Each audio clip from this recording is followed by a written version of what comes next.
Lucille Ball passed away in 1989 with nearly the celebrity who once had no one by her side garnered 44 million views each. She spent her final years on Monday night in her home, sat in utter loneliness. Emptiness save for her children's hired help stayed away, including her well-known Hollywood one by one pals vanished. What become the most popular comic in America? The solution to a forgotten reclusive includes a family and financial treachery. Secret that ruined everything she constructed. Lucille Ball's life began with tragedy when she was only 3 years old. Typhoid fever claimed her father's life. Occurred in February 1915, when he was just 27 years old. And her mom was expecting a child. The younger brother of Lucille, the family had been relocating frequently as a result of her dad's employment at the telephone business. They had resided in New Jersey and New York, Montana before arriving in Michigan, where the sickness struck after her father passed away. Everything fell apart. Mom got down and was unable to look after the children. Lucille was assigned to move in with her aunt's infant brother, went to remain with their. Lucille's grandparents would later say tragic loss influenced her early years and misfortune one instant from that moment remained with her forever. Immediately following her mother informed her about her father's passing.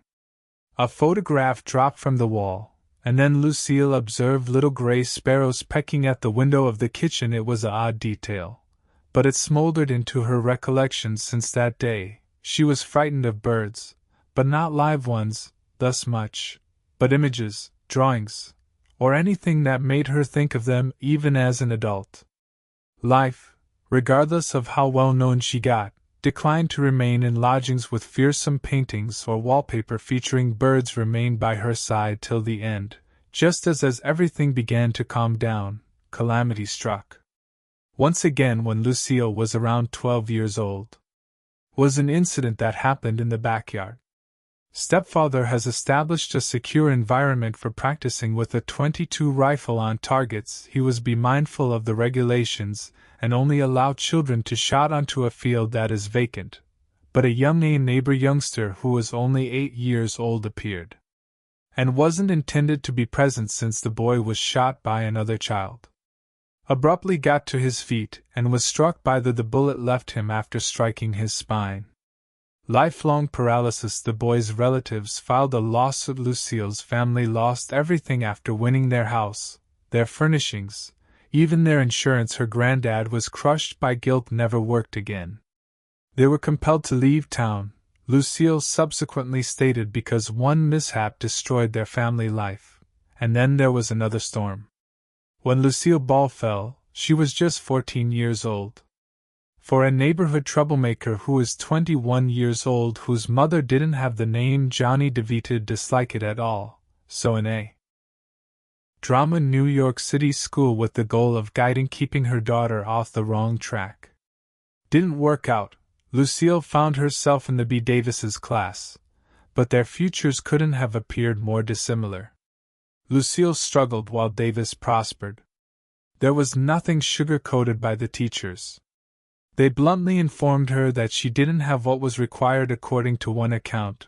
They even returned her mother's money and informed years later Lucille had no talent.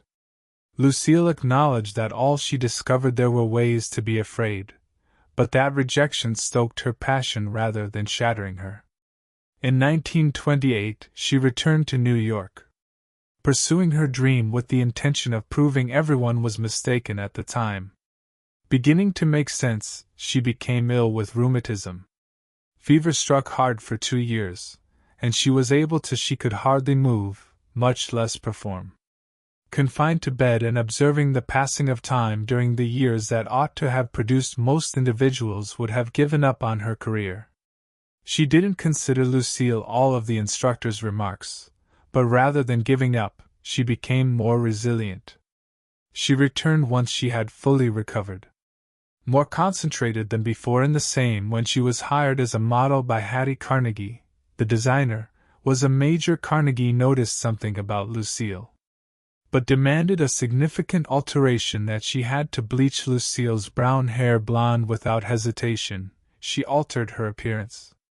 mastered the art of wearing costly clothes, robes, and took in every detail of presence and grace were completely different.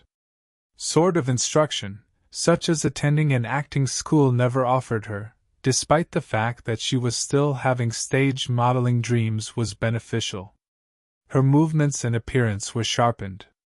How she managed to hold the crowd without commenting a term when she utilized that polish, returned to pursuing acting roles. Weren't glitzy during the 1930s, and Lucille, in her early 40s, accepted whatever she could make background information forgettable.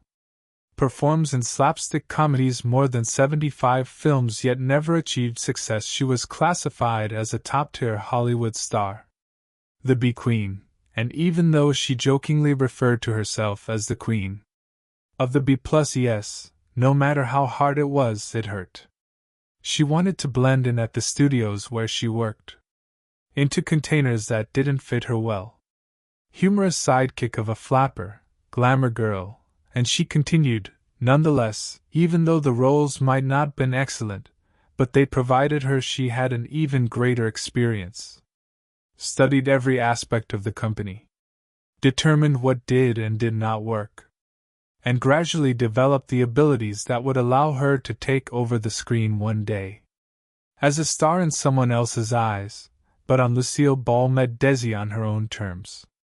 On the set of the film Two Arnez in 1940, she was already a popular girl, famous actress, and he was a young man band leader who was just beginning to Hollywood. When they first encountered something, Desi clicked, approached her directly, and inquired about her rumba skills, and he demonstrated a few moves for her and added, "I can swiftly instruct you, but only if you walk out join me this evening."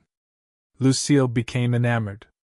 She then claimed that she had never fallen, and Desi was charmingly gorgeous and fell in love quickly.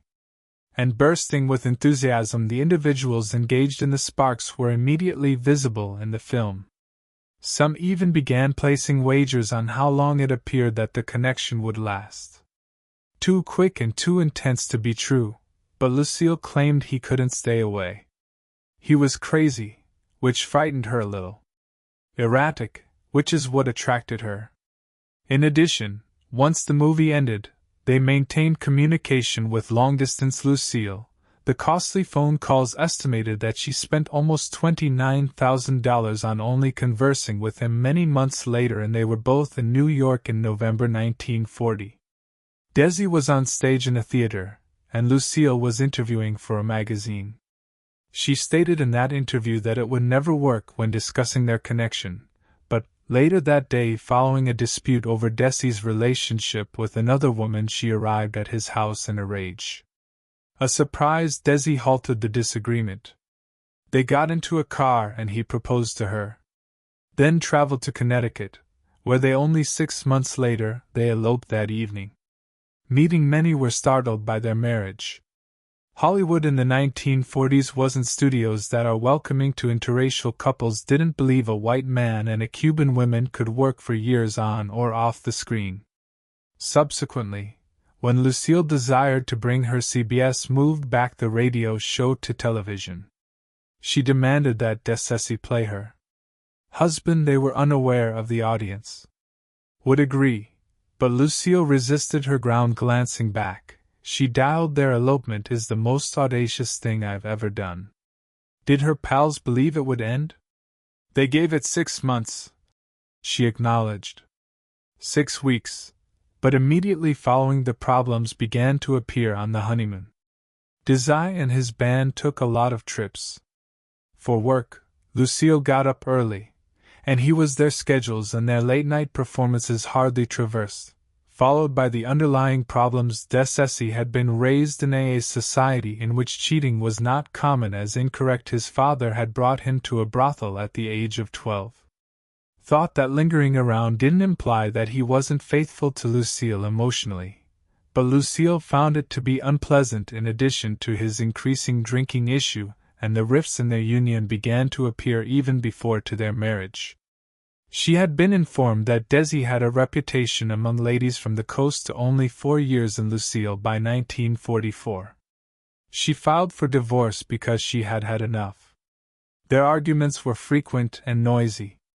Later, their daughter Lucy said, "Her yelling was a common part of childhood, yet even following the filing of the documents, Lucille and Dessessy was unable to separate.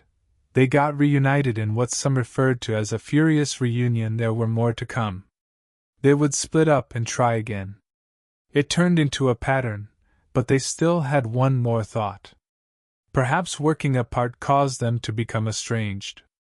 Cooperation would keep them together." CBS sought to change Lucille Ball's well-liked radio program into a television show, Favorite Husband, but to their amazement, Lucy indicated she would only if her hubby in real life on the show, Dessessy Arnaz, portrayed her spouse.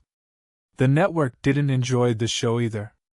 Notion that Desi was Cuban, he possessed a powerful accent, and didn't believe that Americans he would be accepted as the husband by the audience. Of a woman who was all American at the time, interracial unions were uncommon.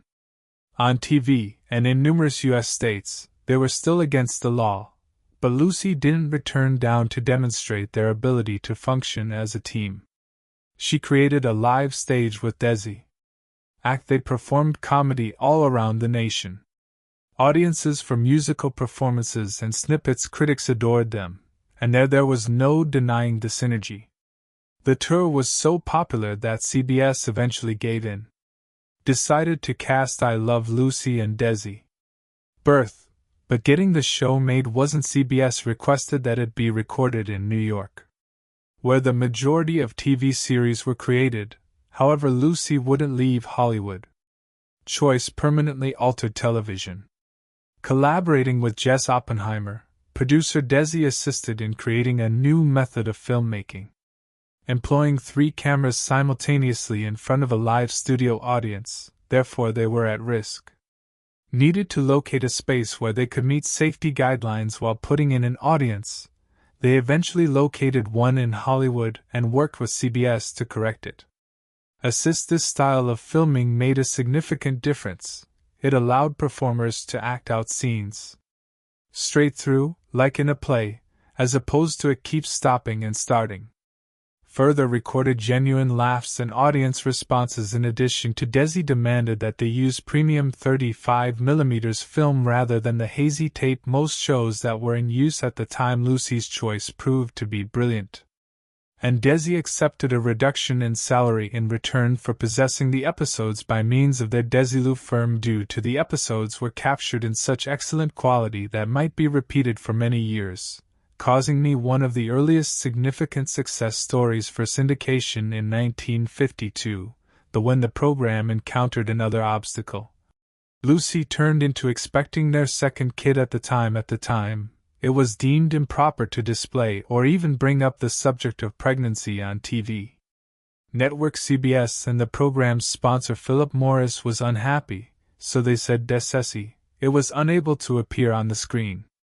However, Lucy and Desi remained steadfast once more.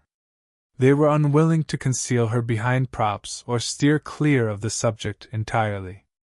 Rather, the authors developed an ingenious solution. They would incorporate her pregnancy in the narrative, but don't mention that they adopted milder terminology, such as pregnant, similar to being pregnant, or having a child. One episode to be safe, they even used the French term on. They asked religious authorities to examine the script. At the moment that Lucy provides birth was broadcast on the same day in January 1953. Lucy gave birth to her child at the age of 44. Millions of people watched the story. That the nation's water usage fell throughout the broadcast due to the fact that no one did not want to miss a minute. Following that, I For Four of Us, Love Lucy became unstoppable. It was the most watched of its 6 seasons. Show throughout the nation. After the show concluded, it remained at the top of the list in 1957. Ratings for just 2 additional shows since The Andy Griffith Show and Seinfeld. Lucy took home the Best Emmy. For Emmys were won by comedians Desi and Oppenheimer. Additionally, the program received 5 Emmys overall and became famous in the history of television, Even long after it was over, I Love Lucy continued to reruns were broadcast to gain new audiences. Worldwide in 2012, a survey called it the greatest television program ever. An animated adaptation of a Christmas show attracted more than 8 million views in one night. About 60 years after it started, Desi and Lucy's program continued to make people chuckle behind the scenes. A couple started their own business. Productions by Desilu. In a few years, the biggest independent TV studio was that one. Nationally, they acquired RKO Studios for $6 million and started creating television programs. Like Andy Griffith and the Untouchables, The Dick Van DJK Show, and the show. This began because two individuals desired to remain near and have faith in what they were constructing. However, by 1960, Lucy, and what was unexpected was that Desi's marriage had dissolved. Everyone was wondering what would happen next. Lucy purchased Desi's stock for $2.5 million and took over as Desilu's boss, and no woman had ever operated a major at that time. Many people in the Hollywood studio had doubts about her. They said that she was merely a comic and not a business executive. But Lucy demonstrated them incorrect. While continuing to star in the Lucy, she was acting like a tough executive. Choices pertaining to large budgets, making agreements, and organizing this. She even launched a syndication in the future. Desila-based business to manage reruns, something that hardly anyone was considering. Approximately at that time, Lucy made. She approved of one of her most audacious actions. Two pricey new series that nobody else is watching had Faith and Mission and Star Trek Unfeasible. Her group informed her of the shows were too costly, too dangerous, and too odd, but Lucy followed her instincts at one point. She even misinterpreted Star Trek at one point. Believing it was about famous people going. Even while on tour, she noticed something unique in both shows, and she was correct. Become timeless by the beginning of 1967, DeSalle was Lucy, now prosperous, sold the studio for $17 million, leaving with an enormous return as well as a legacy as among the television's most intelligent minds. Long before everything, Lucy and Desi had created another silent but revolutionary decision when they were asked to film I Love Lucy by CBS. Reside in New York. They demanded remaining in California. They proposed to accept a wage reduction provided they could record the display on 35mm. That one choice was altered everything. That allowed for reruns, founded the industry of syndication, and it created a show called I Love Lucy that would continue to generating income for decades, and even more. About 70 years later, it's said to have generated more than $700 million in revenue. Lucille Ball's earnings weren't limited to people chuckle because she altered the manner television operates, and she accomplished this by taking chances, believing in herself, and never reversing course. In September 1953 occurred that nearly destroyed Lucille Ball's career. Began as a rumor. One was casually tossed on a national radio station program hosted by Walter Winchell, a gossip reporter. What was a red-headed TV star? He inquired. He did not identify her as a former communist, but everyone was aware of who he meant. The following reporters were already outside in the morning. Desi in Lucille's home awaiting a narrative. On the same day that the Los Angeles, a huge headline appeared in the Herald Express in red. Other is Lucille Ball's name in red ink. Papers quickly picked it up. The most popular comic in America of the most popular television program was called A Communist Back. This wasn't merely rumors. Consequently, being associated with communism could ruin your life. People were losing their employment and being placed on a blacklist. There were 44 million viewers of Love Lucy. Millions of dollars had been invested by sponsors, and now, everything was on the line because of an action taken by Lucille Ball nearly 2 decades prior. She had registered as a communist voter in 1936. But not because she thought. She took this action in order to make her grandfather pleased that he had reared her, and that he thought she was attempting to maintain workers' rights, the family's tranquility. But now that she was regretting her choice. She took a seat with a government official, investigator, and provided a thorough explanation of everything. Despite her fear, she was forthright when she said that hadn't participated in any communist meetings once her name had been spoken. Previously, someone mentioned that there had been a gathering in the 1930s at her home. Although according to Lucille, she was completely unaware of her brother supported her as well. They both claimed that it was all done to please their grandfather, not because they supported any political movement, but Lucille was battling the anxiety of Desi Arnaz losing everything. Wasn't he moved from sitting still to inviting reporters sat them down in their house and explained all that had occurred to them.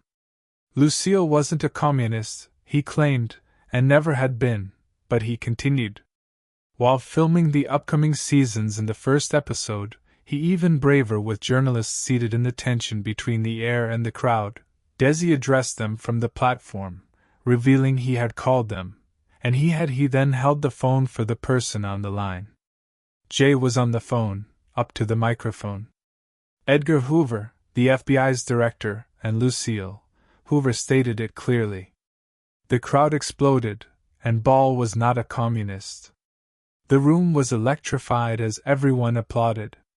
DeCessi's name was cleared in front of the whole nation, but he still possessed another thing, he said, in his voice trembling. He turned to face the audience and uttered, "Let me introduce you to my favorite redhead. Her only characteristic that is red is her hair, and that's not really the case. Genuine." The joke caused friction. Broke, and Lucille's eyes were filled with tears. Became the center of attention the audience. The roar came shortly after Lucille Ball was she and Desi were named the year's women. Were asked to join the White House for dinner. The controversy had almost wrecked the house. But with honesty, bravery, and a little comedy, they were able to turn things around. United following her protracted and agonizing 1960 divorce from DeCessi Arnaz, Lucille Ball had no intention of getting married again. She was heartbroken and exhausted at 49, but that one night in New York altered everything. She went on a blind date with a friend comedian from a nightclub named Gary Morton. Lucille was on Broadway at the time. The date and time occurred at the pizza place isn't particularly glitzy. Gary was 13 years younger, yet it worked. Compared to Lucille, and he stated that he was constantly working when I saw I Love Lucy. When it aired on Monday nights, that really delighted Lucille, indicating that he wasn't enchanted by her celebrity. They began 11 months after they started dating. They received married, although the ceremony was brief. Roughly 40 visitors. But after they departed there was a large crowd waiting outside the church. "Good luck, Lucy," was being cheered by everyone. Later letters she reported that Lucille was unable to. She stopped raving about how joyful she was. Claimed Gary was amiable, humorous, attractive, and finding him was a blessing for her. They were married for over 28 years. Till they met on the day she passed away. Just now, Lucille had begun her one, and Wildcat, the sole Broadway production, was meant to be a hug.